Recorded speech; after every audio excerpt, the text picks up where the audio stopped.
à Madame Chafik sur le film, parce que c'est une question, évidemment, la question de la prison notamment et de la mémoire des gens qui sont passés en prison est une question à laquelle elle s'est beaucoup intéressée. Est-ce qu'en 2019, on peut dire qu'il y a encore beaucoup de Madame, de Mariam Zareh qui naissent en Iran? Est-ce qu'il y a encore aujourd'hui la situation qu'on vient de voir, qu'on a expliqué, qui s'est passée à Evin des années 80, existe encore aujourd'hui? Comme Mariam a dit, tout d'abord, bonsoir. Je suis ravie d'être ici avec vous autour de ce beau film de Mariam Zareh qui est un film, comme vous l'avez vu, assez émotionnel, mais en même temps plein de réflexions et plein de questionnements qui sont effectivement iraniennes, ça veut dire qui sont en lien avec le contexte iranien, mais qui sont en même temps universelles, je pense.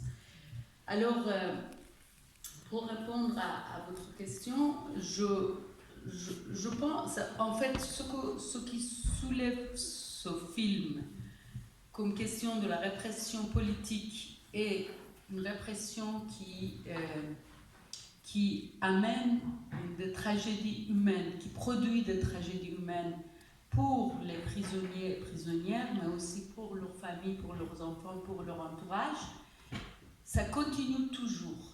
En fait, en Iran, la répression continue, mais la période où les parents de Mariam étaient en prison était une période assez particulière dans l'histoire contemporaine de l'Iran. C'était juste après l'arrivée de la République islamique au pouvoir. J'étais à l'époque en Iran et je suis sortie pour cause de l'exil politique en 82. Et après, j'étais allée en France. Depuis, je vis en France. Mais si vous voulez, pendant ces premières 10 ans, c'est-à-dire jusqu'au massacre de 1988, la prison politique en Iran devient un peu comme dirait Foucault, un microcosme où tout le projet politique et social est cristallisé. Ils veulent créer quand même les autorités parlaient de la prison université. Ça veut dire on va faire que les gens apprennent à devenir les bons musulmans. C'est ça qui distingue l'islamisme de l'islam. C'est que l'islam est une religion qui peut être vécue de différentes façons. L'islamisme est une idéologisation de religion. Et dans ces prisons, c'était un lieu d'exercice de cette idéologie.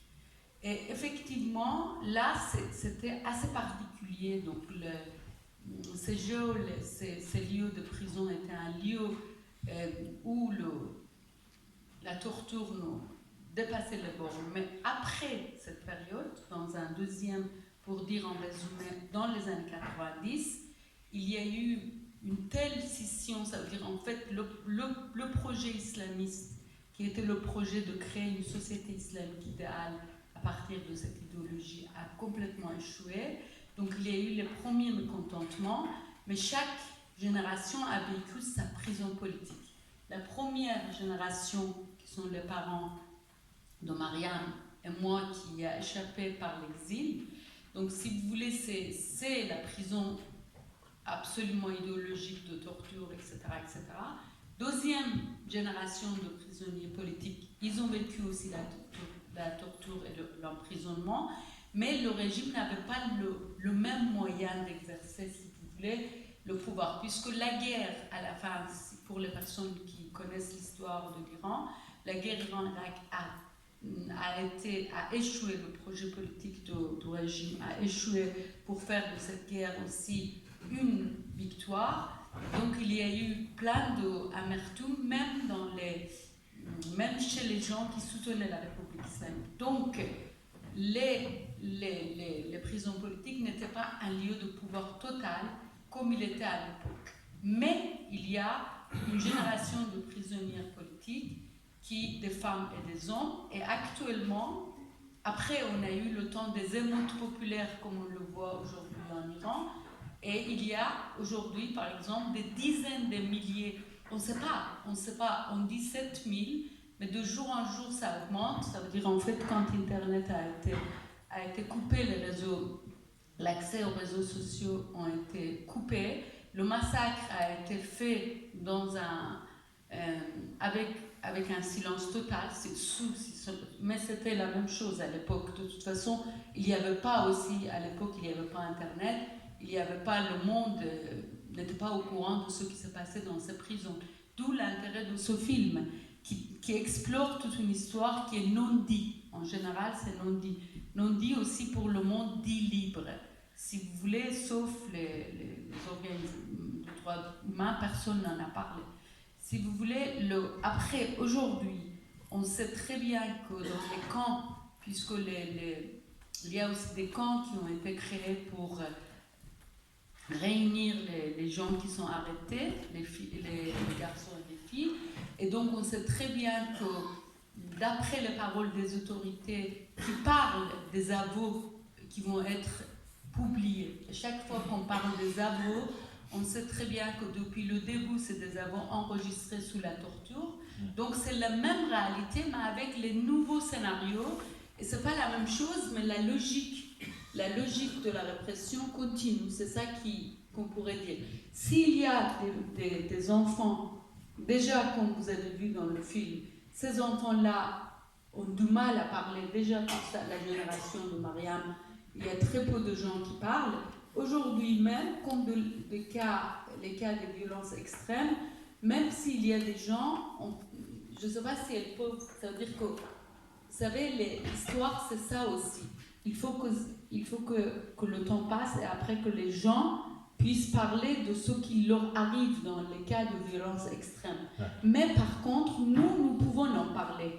Nous devons en parler. C'est pourquoi d'ailleurs, je suis avec vous, puisque de toute façon, comme Mariam le fait avec son film, qui est à la fois individuel et collectif, chacun de nous aussi, nous sommes un peu la voix des sans-voix. Ça veut dire en fait les personnes qui ont été tuées, des milliers de personnes qui ont été exécutées dans ces années-là et dont on ne parle pas. On ne parle pas et les autorités du régime n'acceptent pas qu'on en parle. Ça veut dire en fait ils n'acceptent même pas leur responsabilité malgré toutes les actions que vous avez faites. Est-ce que c'est parce que, donc on a vu dans ce film la question du mensonge, la question des non-dits est centrale.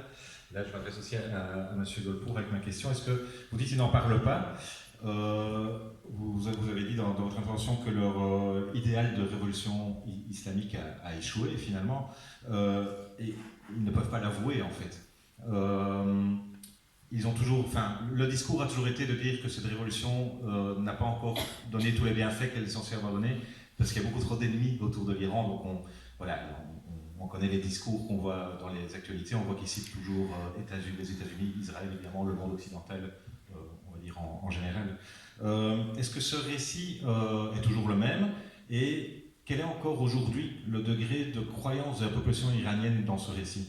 Peut-être que vous pouvez nous éclairer. Écoutez, merci pour votre invitation. Je passe en micro, vous m'entendez? Si ça ne marche pas, ça marche. Et merci pour votre curiosité, votre intérêt, motivation, malgré le froid ambiant. Mais je vous envie comment vous pouvez vivre avec ce polo. Là, on est frisé. Je suis né dans un pays nordique. En tout cas, vous êtes animé par la passion de la compréhension. Et je crois que vraiment comprendre l'Iran, qui reste un pays hors norme. Hein. Il faut avouer, vous avez vu le film, et on en a des tons de récits, d'informations à vous livrer. Et effectivement, la tâche de, on peut dire, interpréter l'actualité, c'est pourquoi on était invité de Paris, avec ce que vous venez de dire, c'est quand même pas facile. Mais pour vous simplifier, j'espère que je réussis. Avant qu'on arrive, effectivement, le chapitre de la révolution iranienne est un très grand chapitre de l'histoire globale de l'humanité. Les Français, on peut dire, on a eu la grande inspiration des droits de l'homme, et effectivement, on a fait la grande révolution. Par la suite, les Russes se sont jalousés de nous, ils ont fait une très grande révolution socialiste pour mettre encore plus de profondeur dans la révolution, et finalement, les Iraniens arrivent. Ils sollicitent le divin grandement, que le ciel descende sur la terre quand on veut faire la révolution. Et alors, nous sommes ici pour comprendre un peu ce qui s'est passé. Bon, avant de parler Est-ce vraiment la révolution continue en Iran? Ma réponse est oui, parce qu'en fait, il y a 40 ans, on a fait une révolution en 79, la quête de liberté, la quête de sens de la vie. Vous avez vu, de Talmud, on avait dès l'introduction de films, jusque le mouvement féministe, et jusque là, on cherche le sens de la vie. Ça, c'est vrai. Il faut avouer, l'accepter et le signer. Les Iraniens veulent voir à quoi rime ce monde. Donc, il y a toute une série de questions théologiques, problématiques, métaphysiques, physiques. Et, bon, je passe l'après-midi de... On est quoi? On est samedi? Oui.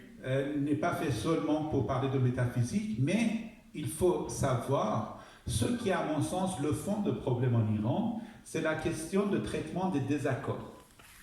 D'accord? Ce que vous pouvez, par exemple, vous et moi, sur la question de timing, le faire ici, gentiment, amicalement, en Iran peut se transformer en conflit. Alors, ce qui se passe, à la base, il y a presque 60 ans, un ayatollah se retrouve dans le désaccord avec le roi des rois de Perse. Il était en désaccord. Et on ne comprenait pas pourquoi. Il y a beaucoup d'intellectuels qui ne sont toujours pas compris. Le roi des rois de Perse, c'est le chat. Oui, ceux qui se donnaient c'est parce qu'en Occident, on le connaît sous ce titre. Voilà. Donc, il était en désaccord, et de cet désaccord, en fait, il a déclenché un conflit. Et ce conflit, pendant 15-16 ans, s'est mûri.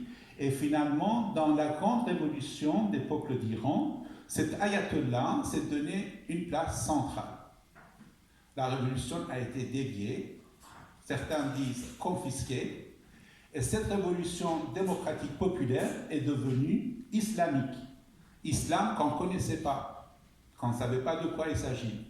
Et tous ces aspects que vous voyez de la vie des Iraniennes ont été des grandes découvertes après le grand référendum pour lequel ils ont voté. Donc voilà, si vous voulez appeler ça une faute théologique grave pour les Iraniens, comme peut-être on peut parler de pendaison de guillotine de Louis XVI et Marie-Antoinette, c'est des grandes questions historiques qu'on peut voir. Mais ce qui est sûr, depuis ce jour, jusque-là, il y a 40 ans, on va de désaccord en conflit.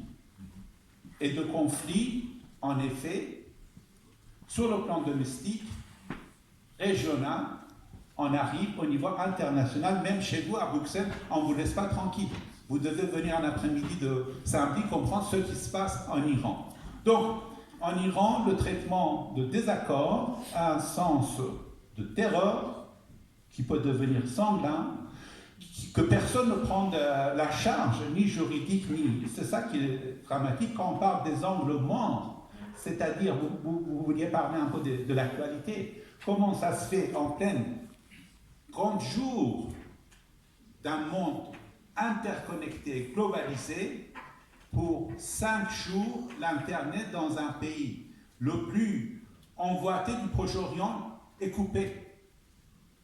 D'un coup, imaginez ici même, on vous coupe la lumière, le micro, tout, et on ne trouve pas le responsable. Ouais. Au jour d'aujourd'hui en Iran, vous ne trouvez pas ce qui s'est passé. Il y a véritablement des indices d'un très grand massacre. On parle de plus d'1 million de gens qui ont manifesté pour contester seulement l'augmentation du prix de l'essence. Seulement. Comme en Chili pour le métro, comme au Liban pour le prix de WhatsApp, comme par exemple en Inde pour les prix d'oignons. En Iran, ils ont contesté juste le triplement du prix de l'essence, c'est tout. Donc, coupure totale d'informations. Là, les informations commencent à arriver. Merci pour votre intérêt. Pardon, c'est un peu long, juste je finis là-dessus. Oui, donc, vous comprenez bien, on est dans une situation de tension et conflit permanent, très bien géré. Et moi, j'ai apporté quelques diagrammes sur le système politique iranien. Si vous avez envie, on peut rentrer comment cela est géré et comment, effectivement, on peut comprendre un peu la situation. Je pense que ça va nous entraîner un peu loin. On ne va pas faire de théorie politique maintenant. Mais c'est très intéressant ce que vous dites. Comment alors vous expliquez cette férocité de la répression uniquement par... enfin, non pas uniquement, mais vous dites que c'est une manière de gérer les conflits, que c'est juste ça? Non, je dis pas. Ou bien est-ce qu'on a là un régime qui veut réaffirmer son pouvoir justement par cette, par cette répression qui a sans doute été féroce, on n'a pas beaucoup d'informations, mais on peut le voir. Ou bien est-ce que c'est un régime aux abois, justement? Non, parce que c'est subtilité des ayatollahs. Ils ne gèrent pas les conflits. Ils n'acceptent pas les conflits entre eux. Ils n'acceptent pas les désaccords. Alors, si vous voulez juste exprimer votre désaccord, là, vous êtes d'ores et déjà dans le conflit. Un traître, en fait, un traître. Ça, les appellations, on verra, il y a des nuances. Mais dès le départ où vous êtes en désaccord, et ce n'est pas seulement pour les citoyens, ce n'est pas seulement pour les femmes, ce n'est pas pour les minorités ethniques, c'est pour leur propre président. Vous avez le président Bani Sadr, premier exilé en France, le premier président élu de la République islamique. Et j'en passe, le dernier en opposition. Il ne sait pas qui a augmenté le prix du pétrole, il a annoncé lui-même. Vous avez les 4 autres. Rafsanjani, qui a été, on peut dire, invité de se suicider ou je ne sais pas, se noyer, on ne sait toujours pas. Et M. Ahmadinejad qui est dans l'opposition. Donc, ne croyez pas qu'il traite seulement les citoyens. Donc, il y a en effet une compréhension de la manière dont les accords sont traités dans ce pays. Vous voulez réagir? Oui, moi, je pense qu'il s'agit d'une logique de terror. Si vous voulez, depuis... En fait, il faut revenir aux sources de l'idéologie de la terreur. Comme dit Hannah Arendt, par rapport à tout totalitarisme, la terreur, c'est pas dans le sens seulement de la prison politique. Ça veut dire, en fait, comme a été dit, la gestion des affaires politiques, ça se fait par la terreur. La terreur n'est pas seulement pour, comme dans tout régime qui utilise l'idéologie pour dominer absolument toute la société, et effectivement les rangs de pouvoir aussi avec les scissions, quand les gens rentrent en dissidence, ils sont aussi concernés par cette logique de terror. C'est une logique qu'il faut nommer, c'est une logique de terror qui va avec la censure, avec l'absence de la liberté d'expression, avec l'absence de droit politique. Il n'y a aucun droit politique. Les gens ne peuvent pas créer des partis en dehors de la ligne permise et autorisée. La loi qui est basée sur la charia crée un système, sacralise la discrimination. Sacralise. C'est pas seulement, la discrimination existe partout. En France, la discrimination existe entre les hommes et les femmes, entre les étrangers et les autres. Partout, ça existe. Mais il y a des lois qui disent que la discrimination n'est pas bon. Ça veut dire qu'après, vous pouvez dire, oui, il y a des luttes pour que les lois soient appliquées, les lois égalitaires. Mais en Iran, on sacralise les discriminations, on les justifie au nom de Dieu, en disant les femmes sont moitié de l'homme sur le plan de droit, et c'est bon comme ça, c'est bon pour tout le monde. Donc on ne nie pas qu'il existe une discrimination, mais on la sacralise, on la valide, on la justifie. La même chose pour la politique. Les dissidents politiques sont des ennemis de Dieu, puisque le gouvernement se veut représentant de la divinité. Donc, les ennemis de Dieu méritent les pires châtiments. Donc, c'est une logique. Un argument amène à l'autre. C'est très simple. C'est inimaginable, mais c'est très simple. C'est comme ça que ça se passe. Mais le tableau est complexe. Il y a toujours une résistance. Depuis le début, il y a eu toujours une résistance, comme on le voit dans le film. Sinon, il n'y avait pas besoin que des milliers de prisonniers politiques soient exécutés, que ce soit femmes ou autres. Cette résistance existe, continue toujours, et la roue de l'exclusion continue à tourner et jette les gens dehors. C'est ça la réalité. C'est un schéma qui n'a pas besoin, c'est-à-dire qu'il n'y a pas besoin de théorie très... En fait, c'est complexe, mais ce n'est pas compliqué. C'est simple et c'est un schéma totalitaire. Mais ce totalitarisme rencontre des résistances énormes de la part des femmes qui n'ont jamais accepté ce voile obligatoire, par exemple, qui le rend dérisoire. On peut voir dans cette exposition comment dans la vie courante, les gens protestent ces lois. Et tous les jours, il n'y a pas besoin d'être politique pour protester, parce que tout est politique. Même quand vous marchez dans la rue, si vous buvez de l'alcool, vous êtes ennemi de Dieu. Donc les gens, jamais les Iraniens n'ont bu autant d'alcool. Il y a les gens qui le produisent chez eux. Donc il y a des blagues qui circulent. Il y a les gens qui un jour, les autorités dans les bus, dans le métro, etc. Tout ça maintenant, comme le régime est un échec politique, elle le supporte, mais ce qui n'est pas supporté actuellement, c'est les manifs et les organisations. Ça veut dire que vous pouvez aller acheter du pain, et quand vous achetez du pain, vous jouerez même Khamenei et les autorités les plus au niveau du régime. Personne ne pourrait nous battre. Vous pouvez jouer tranquillement, mais si un jour vous êtes 3 à 4 à se réunir, à faire quelque chose, vous êtes arrêté. D'accord. Donc en même temps, les manifs, c'était pas, bien sûr, ça a commencé par le prix de pétrole. Mais c'était un prétexte. En fait, voilà, tout est prétexte. C'était une de mes questions. Les manifs, donc il y a quelques semaines, mais également celle de 2018, si je ne me trompe pas. On a vu qu'il y avait c'est déclenché par l'économie, on va dire. Il y a une population déjà paupérisée, on augmente encore le prix de biens de première consommation, ils se révoltent. Alors que dans notre imaginaire à nous, on aurait tendance à croire que les gens vont se soulever pour des idéaux de liberté. Vous savez, c'est encore complexe puisque les deux à la fois. Quand vous regardez, j'ai écrit d'ailleurs un article qui a été sur mon site. Si vous allez, vous le trouverez, c'était sur les manifs avant, les émeutes populaires. Puisque, vous savez,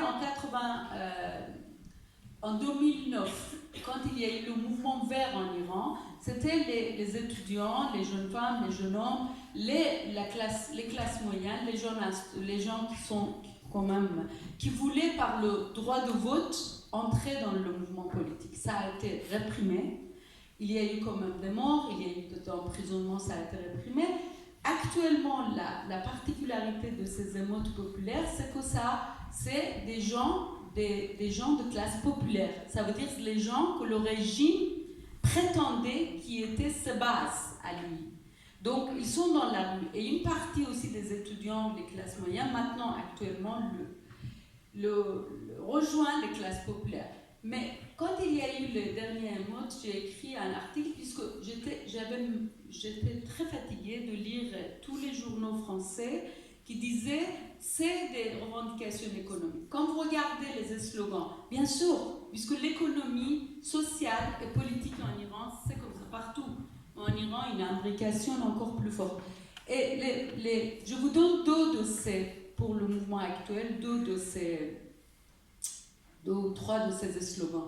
Ils disent tu as fait de la religion un instrument, ouais. Tu nous as mis en échec. Syrie, Liban, c'est ailleurs. Ici, on est en Iran. Amène l'argent ici. C'est quoi? C'est économique, c'est politique aussi, puisqu'il y a une partie d'investissement du régime iranien à l'étranger pour exporter son idéologie qui a contribué à l'appauvrissement de l'intérieur. Et les gens, quand ils disent « oui, on voudrait un prix descendre pour le pétrole », mais quand ils disent « la Syrie est là, regarde par ici, nous sommes en train de crever », ça c'est politique et c'est économique. Donc tout est lié et tout est beaucoup plus complexe. Mais bien sûr que les gens souffrent, bien sûr que la pauvreté n'a jamais été aussi galopante en Iran qu'après 41 ans de régime islamique. Bien sûr que la corruption, c'est jusqu'ici au niveau du régime. Bien sûr que c'est un régime complètement corrompu, réprimant, et c'est comme ça. Mais les gens viennent dans la rue, ils utilisent n'importe quel, même un match de football ou n'importe quel prétexte est bon pour dire « nous étouffons, il faudrait qu'il y ait… » Et vous savez, la liberté, c'est quoi? La liberté, c'est quelque chose, moi je dirais, c'est pas moi qui l'ai dit, mais je pense que c'est très très intéressant. Quand vous ne l'avez pas, comme l'air. Quand vous ne l'avez pas, vous vous étouffez. Et aujourd'hui, ce dont nous avons besoin en Iran, c'est qu'il y ait une liberté d'expression, de manifestation, d'organisation, pour que vous, moi et les autres, qu'on puisse savoir de quoi s'agit-il. Mais c'est ça, sans qu'on ait la parole des gens, quand ils sont étouffés, ils sont réprimés, comment on pourrait savoir combien de pourcentage c'est les revendications politiques, combien c'est économique, combien c'est social. Pour cela même, on a besoin d'une base qui est la liberté d'expression, la liberté des droits politiques et sociaux, et ça n'existe, non seulement ça n'existe pas, mais c'est farouchement réprimé. Oui. Farouchement réprimé. Monsieur Golpour, comment vous pensez que les autorités, donc on sait que leur première réaction a été la répression, mais là, les autorités doivent être conscientes que leur base, on va dire, qui est donc justement les couches les plus populaires de la population, dont on sait qu'elles sont plus sensibles à la religion, comment est-ce qu'ils vont réagir au fait de voir que même ces gens-là maintenant se soulèvent aussi? Parce que j'ai lu, quand c'était les classes moyennes, on va dire en tout cas les étudiants qui se soulevaient, ils disaient c'est pas grave, ils ne sont pas très dangereux. Là, est-ce qu'il y a une crainte qui s'est installée, vous pensez, dans les sphères du pouvoir? Écoutez, la grande crainte pour le pouvoir central, et vous devez regarder mes diapos, parce que sans ça, vous n'allez pas vous en sortir, et ce n'est pas une publicité. Pourquoi? Nous avons, pour vous donner quelques quand même clés de lecture de la situation et aussi le système. En Iran, nous n'avons pas seulement une seule armée, on en a deux. L'ancienne armée impériale et Pasdaran. On n'en a pas seulement une économie, on en a trois. Nous avons une économie à 3 vitesses. Et en Iran, nous n'avons pas seulement une république, nous en avons deux. Et deux républiques emboîtées l'une dans l'autre. Et regardez le diagramme. Excusez-moi, vous pouvez développer, parce que ce que vous dites là, 3 pouvoirs, ça veut dire quoi? Oui, c'est pourquoi. Mais développer, oui, parce que je comprends rien.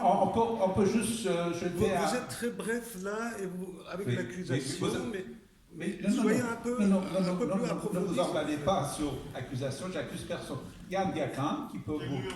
5 ou... Commencez, je vous montre rapidement. Bref, ce qui se passe, nous avons des institutions élues et nous avons des institutions non élues. Donc, il y a des mécanismes. Passez après encore. Encore après, s'il vous plaît. Après. Voilà. Ça, c'est une idée générale de ce qu'on a comme un système politique. Ce système, en direction de l'Occident, se représente par un président affaires étrangères, M. Zarif, qui passe pouvoir. Mais en réalité, vous avez 3 conseils de discernement, conseil des gardiens de la Constitution et assemblée des experts qui gèrent tout le système de l'intérieur, c'est-à-dire qui décident qui doit se présenter, qui doit être élu et qui va représenter la partie officielle de la République islamique, mais la partie cachée, dissimulée, reste au guide de la Révolution. Si on peut passer le diagramme suivant, s'il vous plaît. Dans ce sens, nous avons toute une série d'interactions, à la fois au Conseil de sécurité nationale qui ont décidé de l'augmentation du prix de l'essence, ensuite toutes les forces armées régulières et Pasdaran pour qui on décide ailleurs, et vous allez les trouver en bas là, Conseil de discernement, Conseil des gardiens de la Révolution, aspect normatif décidé toujours par le guide, et finalement, vous avez toute une série de machines de propagande qui doit être on peut dire, au service de toutes ces interactions qui peuvent nous rendre complètement aveugles sur le fonctionnement propre du système. Alors, le diagramme suivant, s'il vous plaît. Et là, vous voyez le seul organe qui peut, on peut appeler ça démocratique, c'est-à-dire il y a des élus, par exemple là on a l'élection dans 2 mois, vous allez avoir 14 000 personnes qui se sont inscrites, mais nous avons, comme je vous avais dit, le conseil des gardiens de la Constitution qui peuvent décider. Par exemple, dernière élection en date, ils ont éliminé 85% des candidats. Voilà. D'accord? Alors, dans ce sens, cette démocratie je vous ai dit, ce n'est pas seulement le désaccord, tout doit être ingénierisé. Même les manifestations sont ingénierisées, je vais vous expliquer comment. Alors, dans ce sens, autour de l'Assemblée islamique, vous voyez toutes les institutions et les organes non élus qui en parallèle décident du budget et le fait comment on va le servir, nous, les organes non élus. Donc, c'est un système quand même assez compliqué. C'est pourquoi, moi je crois qu'il est vraiment grand le temps de comprendre qui sont les non élus en Iran. Par exemple, le guide suprême qui décide pour tout, il est élu par personne, mis à part M. Rafsanjani. Donc, pour revenir sur votre question, ce qui est important aujourd'hui, c'est de savoir, avec cette économie à 3 vitesses, vous avez une minorité qui ont un train de vie complètement différent de la classe moyenne. Nous avons les holdings les plus fortunés du Proche-Orient qui sont dans les mains de ces personnes. Donc, manifestation et ruine pour les uns veut dire la fortune des autres. Donc, c'est pourquoi il faut avoir une analyse beaucoup plus nuancée, moins dogmatique et militant, pour comprendre vraiment ce qui est en train de se passer aujourd'hui dans ce pays. Mais comment ils justifient, puisque les gens qui décident vraiment du pays se présentent comme étant très religieux, comment est-ce qu'ils justifient cette corruption? Comment est-ce qu'ils répondent aux accusations de corruption? Écoutez, la crainte, la véritable crainte de la République islamique est la manifestation de masse généralisée. Que ça vient des classes moyennes comme Mouvement Vert, que ça vient comme il y a 2 ans à Mashhad qui a démarré, ou que ça vient aujourd'hui dans plus de 120 villes du pays. Ce ne sont pas des manifestations, on peut dire, coupées, parce qu'ils ont des moyens anti-rébellion très intensifiés par l'encouragement de la Russie, qui peut étouffer les mouvements en moins de 12 heures dans les grandes villes. Alors, ce qui se passe pour eux, c'est le grand manifestation. C'est là-dessus qu'ils sont, on peut dire, qui gardent leur point focal et qui répriment totalement, parce que si ces petites manifestations continuent, on va arriver vers le pont. Je vais finir par une dernière question que je vais poser à vous deux. Vous avez, je suppose, tous les deux encore des contacts en Iran aujourd'hui. Selon vous, selon les retours que vous avez d'Iran, quelle est l'ambiance dans le pays aujourd'hui? Est-ce que c'est de la peur, de la résignation, ou bien est-ce qu'il y a cette colère qui continue à s'exprimer? Écoutez, la confrontation directe entre le pouvoir central et le peuple d'Iran est là. Nous sommes dans une confrontation, dans un calcul réciproque, et effectivement, pas de négociation encore. C'est-à-dire le gouvernement, bien qu'on commence à donner ici et là des signes de clémence par rapport des personnes qu'on vient de les assassiner, et on propose une contrepartie financière, on n'est pas encore dans une situation de négociation. L'élection de l'Assemblée islamique va arriver dans 3 mois, on va voir, mais normalement la confrontation globale, nationale entre toutes les villes et le pouvoir central est là, et on peut le voir et sentir dans les propos, et notamment les prières du vendredi où il y a vraiment la grande déclaration du pouvoir central. Si vous voulez, c'est ce que j'ai dit, c'est qu'il y a une répression qui continue, il y a une résistance qui continuera.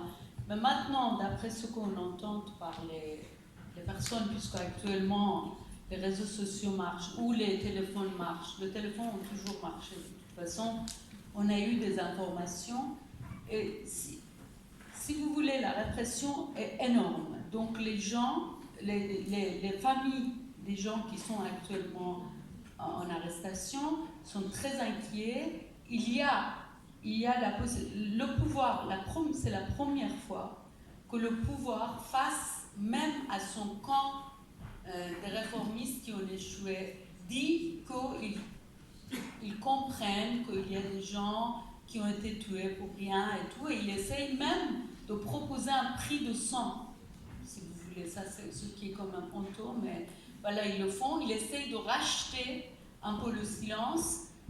Les étudiants avaient certaines actions, les étudiants et étudiantes ensemble.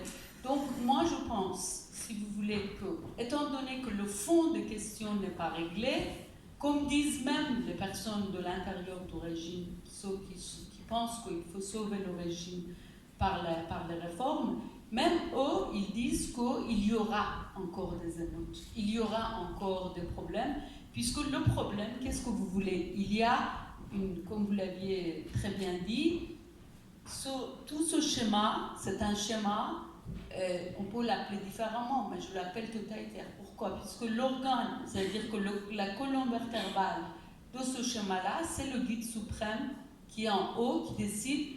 Le Parlement pourrait voter n'importe quelle loi, ils peuvent très bien voter la suppression tout de suite. Le président de la République peut décider quelque chose, ça pourrait tout de suite être voté ou supprimé par la décision du guide suprême qui est soutenu par l'armée de Pasdaran, qui n'est pas une armée classique, qui est une armée jusqu'ici et qui a une énorme part de l'économie.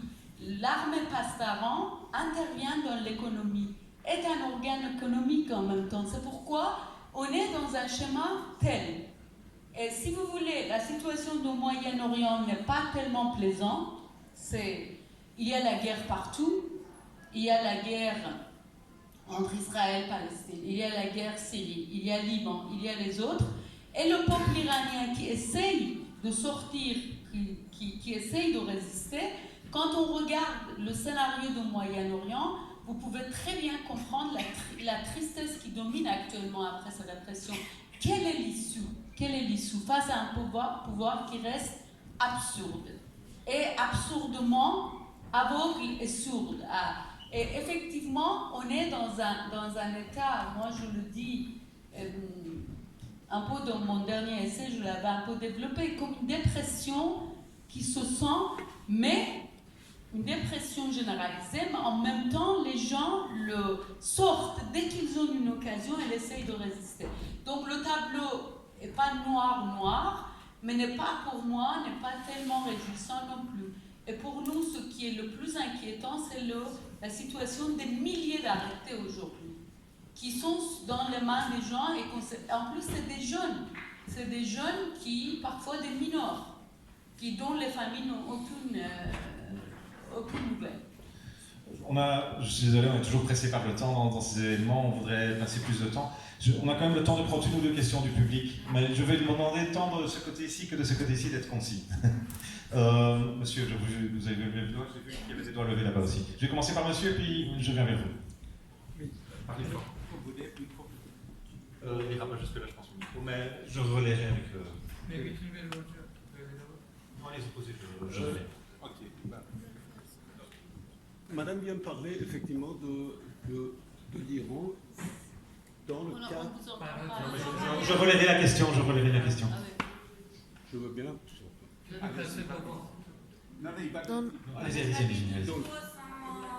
Sans fil, désolé. Allez-y.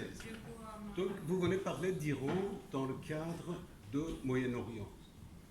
Moyen-Orient que les Américains, avec le sionisme, sont... Comprenons-nous bien, je suis réfugié politique, je ne suis pas retourné, les témoignages sont là, je n'ai aucun souci avec quoi, je ne suis pas de l'ambassade d'Iran, absolument pas. Je suis de gauche iranienne, mais j'essaie de comprendre.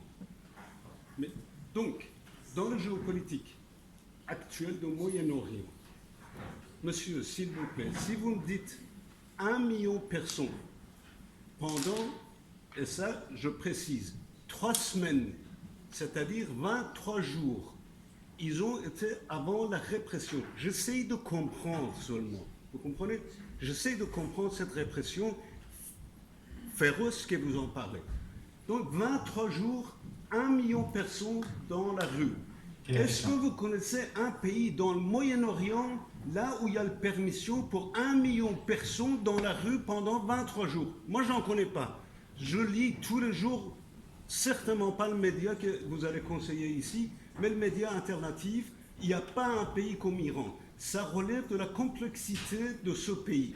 Première chose. Donc, monsieur signale que, donc on a parlé de 1 million de personnes qui ont été en rue, monsieur signale pendant 23 jours, et dit qu'il n'y a pas d'autres pays, en tout cas au Moyen-Orient, et on peut élargir, où une telle contestation d'une telle ampleur serait permise. On continue. Donc, sachant que c'est extrêmement complexe le cas de l'Iran, l'UNESCO vient de sortir en 2018, fin 2018, au niveau de parution des journaux socioculturels, également politiques. C'est extraordinaire, c'est l'UNESCO qui sort. L'Iran, dans l'Asie, donc vous avez la Chine, Japon, Corée du Sud et tous les loulous des Américains qui sont là, l'Iran est le premier pays dans la parution, je dirais, de sociopolitique, des journaux sociopolitiques en Iran, qui ne sont pas totalement surveillés. Je suis abonné, je regarde. J'en dis ce qu'on ne vient pas avec le totalitarisme et avec le théocratisme de ce gouvernement, enfin de ce pays. Donc, et de la deuxième fait, monsieur signale qu'un rapport de l'UNESCO vient de signaler que donc, dans l'Asie, en tout cas, l'Iran est le pays où il y a le plus de publications qui peuvent sortir, qui peuvent être vendues en librairie. Alors, la dernière chose, donc j'aimerais bien que... Oui, on aimerait bien une question. Donc j'aimerais bien que vous mettiez dans le contexte géopolitique du Moyen-Orient, de Grand Moyen-Orient, et savoir que l'Amérique et les sionistes, ils ont énormément pression, j'aimerais bien que vous en parliez, monsieur, ils ont énormément pression pour déstabiliser tous les gouvernements, pas seulement d'Iran, mais de tous les pays. Regardons un peu à côté d'Iran. Donc votre question est de savoir quelle est la part de déstabilisation dans les nouvelles qui nous arrivent. Absolument. Voilà. De l'Amérique et de sionisme. Je crois que l'animateur est d'accord. On peut à la fois commenter ce qu'on a dit et aussi poser des questions. Je vous prie, s'il vous plaît, commentez, portez votre analyse parce qu'on est dans un élan. Et je vous dis sincèrement, je regrette l'absence des représentants de la République islamique ici, parce que moi je crois qu'on peut avoir beaucoup plus d'informations. D'ailleurs, le premier pays au Proche-Orient par rapport à la question de liberté de presse, moi je crois que c'est plus, on doit converger vers l'Irak au niveau de non et la possibilité pour les courants opposés pour s'exprimer. Ce n'est pas seulement la presse. Vous voyez, la plupart des institutions qui sont là, ils ont des budgets pour converger vers le pouvoir central. Deuxièmement, pour la question des nombres des manifestants. On a relaté plus de 130 villes et villages en Iran qui ont été le sujet de ces manifestations. Et vous savez, Joseph Borrell, le représentant de la Commission européenne, a demandé au gouvernement de la République islamique des nombres exacts des participants dans ces manifestations, des personnes arrêtées et des personnes mises sous jugement, sans jugement. Donc nous sommes toujours en attente d'une réponse. Ceci vient vraiment de tomber il y a 3 semaines. Mais ce qui est sûr, d'après les informations que j'ai sur la plupart des médias politiques, militants de la République islamique, dans l'opposition, etc., le nombre de 700 000, 800 000 personnes qui ont contesté l'augmentation du prix de l'essence ne me paraît pas exagéré. Sachant que nous avions déjà un mouvement similaire, les biens perdus, il s'agissait des petits épargnants qui ont perdu leur épargne dans les banques privées. Ce mouvement s'est levé il y a 3 ans à plus d'1 million de personnes avec des documentaires, des photos et des arguments de ces manifestants. Donc il n'y a pas, si vous voulez, extrapolation. Mais je crois que la question était aussi de... La question était, moi je comprends. Est-ce qu'il y a une force de déstabilisation à l'intérieur? Voilà. La force de déstabilisation à l'intérieur du régime actuel, c'est le peuple iranien. Ce n'est pas autre chose. C'est le peuple qui est dans la rue, qui donne de son sang pour contester le régime. Ce n'est pas les Américains, ni les Israéliens, ni les Français, ni les Belges.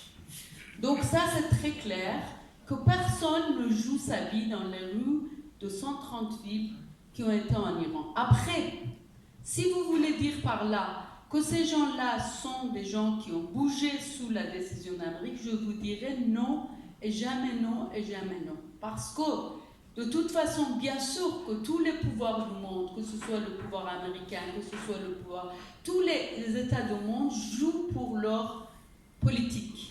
Mais personne n'a pu mettre un pays à bas, aussi bas que possible que la République islamique. Ça veut dire la République islamique dans un pays qui est un pays riche de pétrole, qui est un pays riche de sous-terre et aussi un pays de, si vous voulez, riche aussi des intellectuels. L'Iran est un pays où, si vous voulez regarder l'histoire, vous connaissez mieux que moi, au début du XXe siècle, nous avons fait une révolution démocratique, ce qui c'était la révolution constitutionnelle.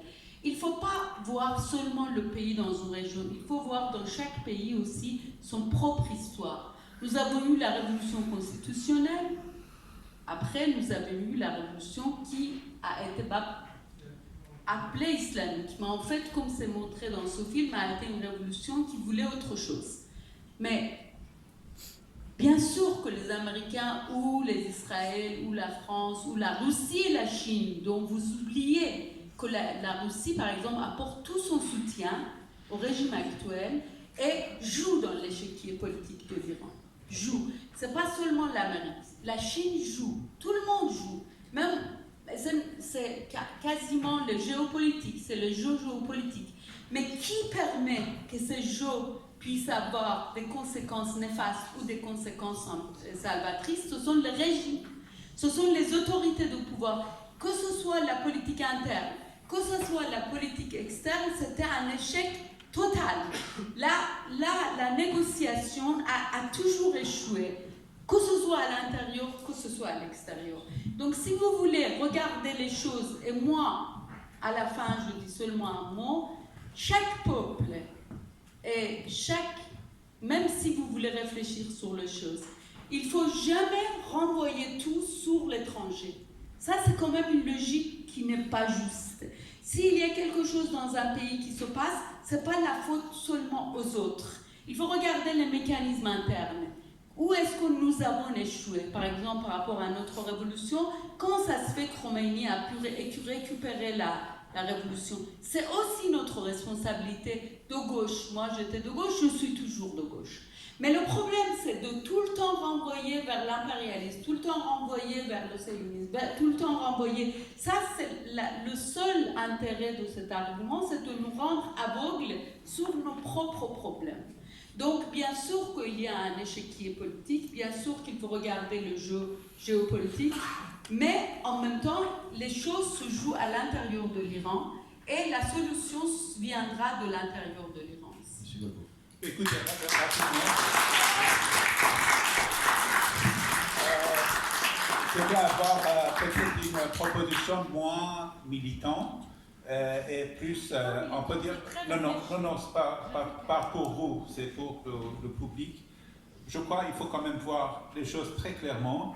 L'Europe comme les États-Unis, ils ont proposé un accord cadre qui permet même à cette République islamique d'avoir des activités nucléaires civiles, d'avoir des transactions financières, bancaires, d'avoir une vie normale, comme les autres pays. Effectivement, après des années de négociations et d'entente, même avec la même République islamique, je ne parle pas des forces démocratiques de gauche, de Moudjahid, de monarchistes, etc., l'Europe a proposé, si vous voulez, cette modus operandi. D'ailleurs, il y a beaucoup dans ces milieux et sphères militants, gauche, monarchistes, etc., ils critiquent l'Europe de mener une politique de compromis avec, d'accord?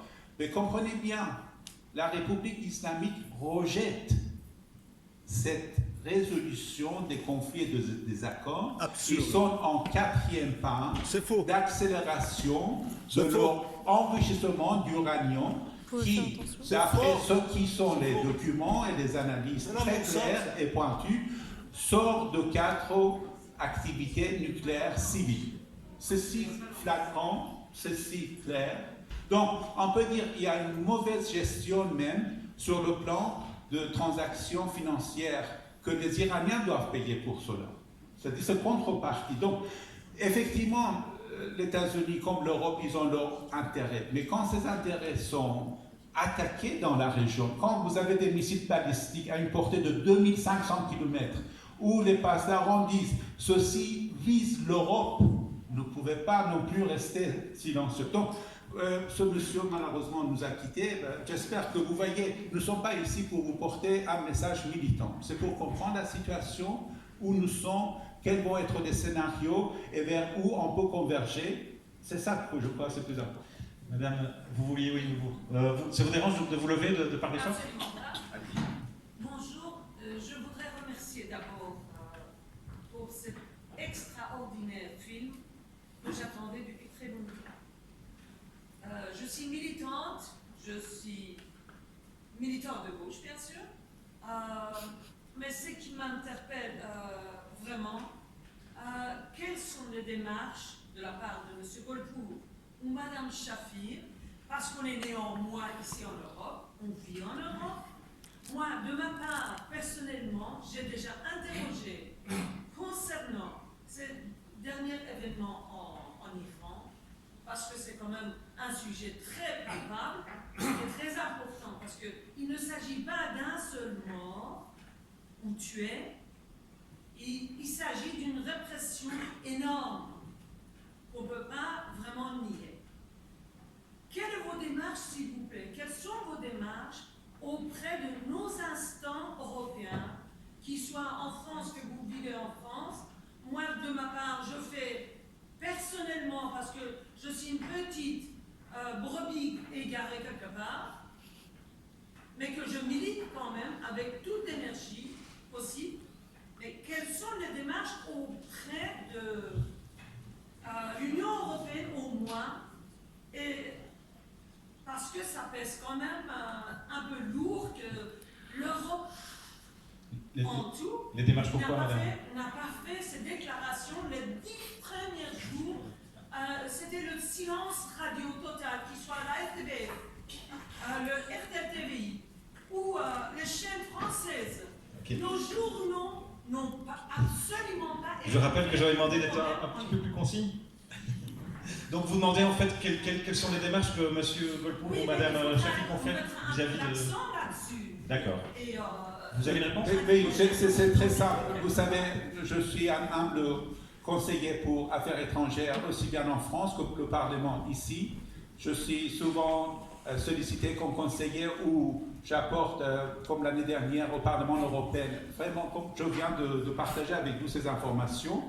En fait, ce que je propose, l'Europe en parallèle mène 3 dossiers, droits humains, droits de l'homme, nucléaire et effectivement sécurité des missiles balistiques. Pour la première fois, avec effectivement des événements comme aujourd'hui et aussi avec la montée en puissance des députés européens, notamment des pays scandinaves, l'Europe vient de condamner très sévèrement cette véritable massacre par rapport aux manifestants. Ils ont refusé, aussi bien du côté Joseph Borrell, il y a des sollicitations, et aussi bien du côté Affaires étrangères de France, ils ont interpellé le gouvernement iranien, pas seulement pour les, on peut dire, prisonniers politiques français, mais aussi on demande le compte maintenant aux affaires étrangères, jusqu'au point où il y a, on peut dire, un rejet très énorme de la part des affaires étrangères iraniennes par rapport à l'Europe et la France. Donc, je crois que les dossiers sont en train de monter et vous devez savoir, seule démarche qui compte aujourd'hui, c'est la démarche citoyenne, c'est-à-dire si on peut, à travers des manifestations comme aujourd'hui, faire monter les véritables chiffres, les véritables vécus, les véritables, on peut dire, histoires réelles, pas seulement dans les années précédentes. Aujourd'hui, nous avons 10 000 personnes en Iran, on ne sait pas pourquoi ils sont là et ils ne sont pas jugés. Donc c'est pourquoi démarche citoyenne, c'est très important et je crois qu'il y a des oreilles très très actives au Parlement européen qui réceptionnent et effectivement qui... voilà.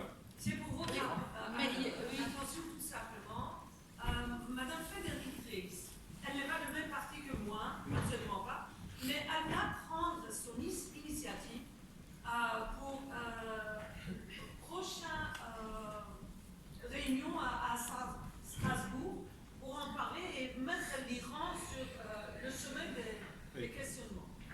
Voilà, si vous voulez... La question que vous posez, c'est très important. Moi, je n'appartiens à aucun parti. Je suis écrivaine. J'écris, je réfléchis et je milite, bien sûr. Je pense que la pratique est... En fait, je ne pense pas qu'il y ait une démarche militante et il y a une démarche réfléchie. Il faut que les deux vont ensemble, puisque la question est complexe. Nous avons assez de si vous voulez, sur le plan de la réflexion, nous avons une longue réflexion, un débat à tenir. On le tient, d'accord, on continue. Sur le plan des choses qu'on peut faire d'ici même, voilà. Moi, je continue à écrire et aussi participer dans les manifestations qu'il y a. Je pense que le 11 décembre, il y avait à Bruxelles une manifestation importante. Devant, je n'ai pas pu venir puisque, voilà, je suis venue, c'est seulement aujourd'hui que j'ai pu prendre le train, puisque Voilà, depuis 2 jours, je devais d'ailleurs être hier ici aussi pour une autre conférence, je n'ai pas pu à cause du train, mais si vous voulez, il y a eu quand même des centaines de personnes, je pense, combien 300 personnes devant le Parlement européen, des Iraniens et des autres qui ont donné aussi, qui sont allés à l'intérieur, je pense, il y a eu des rencontres avec une délégation, c'est ce que j'ai vu dans le film. Un groupe de féministes iraniens a écrit une lettre au Parlement européen en demandant 4 choses. J'ai participé dans cela. C'était que toute la vérité soit faite sur ce qui se passe en Iran, qu'il y ait une demande que M. Golpouras aussi a dit, que le régime iranien réponde sur le nombre et sur les choses qui se passent en Iran, qu'il y ait la question aussi de visite sur place pour que la torture, que les aveux ne soient pas pris sous torture, et que la liberté d'expression et la liberté de droit politique soient reconnues, puisque les pouvoirs occidentaux font des marchés avec l'Iran, mais c'est le marché économique. Les pouvoirs occidentaux réclament la démocratie et disent que les droits humains sont universels. Il est le temps que les droits humains et les droits des femmes rentrent dans les négociations politiques. On ne peut pas seulement déclarer que ces droits sont universels.